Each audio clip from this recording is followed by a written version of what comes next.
I'm busy sowing my peppers this morning, and I've got, quite a nice little selection here. I'm doing it in the conservatory because it's absolutely horrible outside.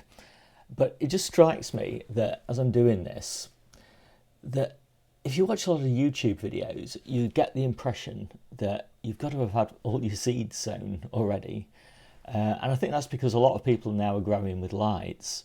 But, go back a couple of years and I hadn't sown anything by the middle of February, and I was just starting, gradually to start sowing peppers in mid-February and onions in mid-February. And we're not at mid-February yet. So in theory, well, in fact, in practice, you can be really successful even though you've not started anything yet. So I just wanted to make this quick video just to say, take your time. There's really no rush.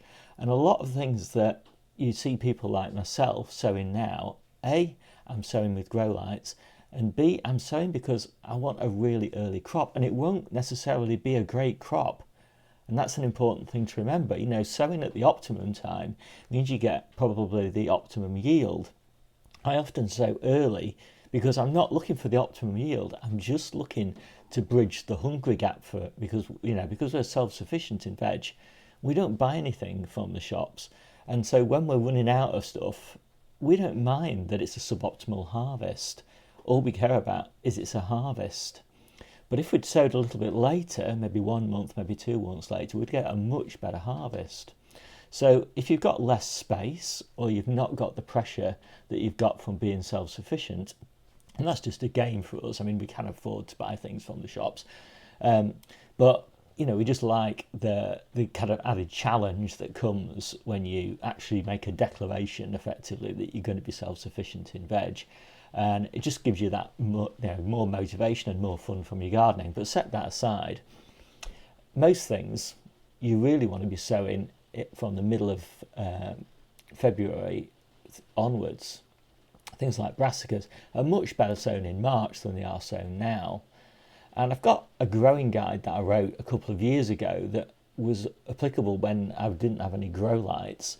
And I think that's just really useful as a kind of reference. And I still use it now quite a lot, just to sort of scan through and see, have I sown everything that I want to sow? Do I want to adjust any of the dates and things like that? And I'll link that in the description. And of course, I've got my ebook, and there's more and more sections in that ebook being completed. And next week, I think I'll probably do the one on spinach, and maybe the week after or something, I'll do the one on beans. Well, all the alliums, not all the legumes. I've already done the one on all the alliums. So yeah, that's the end of the video, really. I just wanted to say there's really no rush. Take your time. There's plenty of time. Nothing. If you haven't sown anything now, you're not late. You've got plenty of time. Don't worry about it. My name's Steve.